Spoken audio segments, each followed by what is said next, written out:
২৬ বছরের ফিল্মি কেরিয়ার নিয়ে এবার ক্ষোভ প্রকাশ করলেন দুই বাংলার মেগা সুপারস্টার নায়ক শাকিব খান। এই সময়কালে তিনি হয়েছেন রাজনীতির শিকার, হাতছাড়া হয়েছে অনেক মুভি। আর খান সাহেবের এই দুঃখ কষ্ট ও না বলা কথা নিয়েই আমাদের এখনকার আয়োজন। So let's go to the main topic.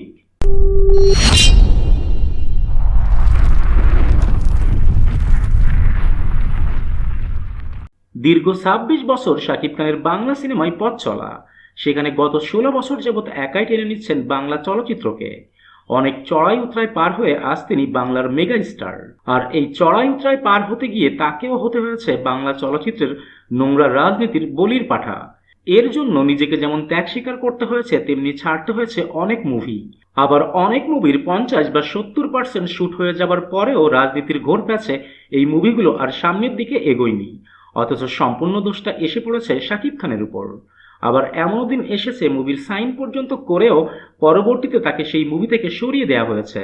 Shakib খানের কেরিয়ারে কোন নায়ক যে সব থেকে বেশি রাজনীতি করেছে সেটা আমরা কম বেশি সবাই জানি। আর যদি কেউ না জেনে থাকেন তাহলে আমাদের চ্যানেলে সে নায়কের উপরে ভিডিও দেওয়া আছে, দয়া করে দেখে নিতে পারেন। কিন্তু এত কিছুর পরেও তিনি কারোর নাম ডিরেক্টলি না বলে আজ শুধু এটুকুই বলেন, রাজনীতি করে তারকা হওয়া যায় না।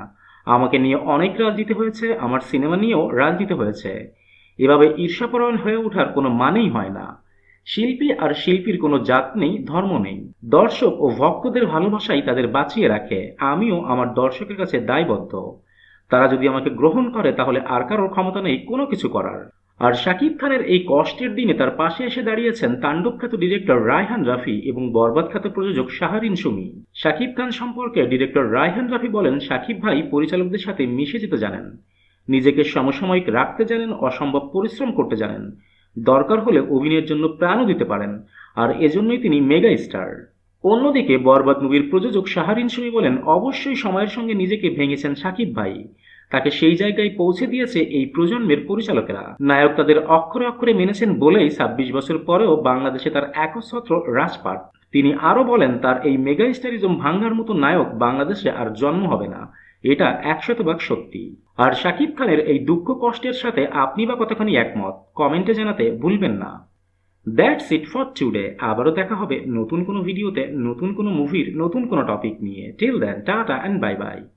আর হ্যাঁ, please subscribe, comments and share করতে ভুলবেন না কিন্তু।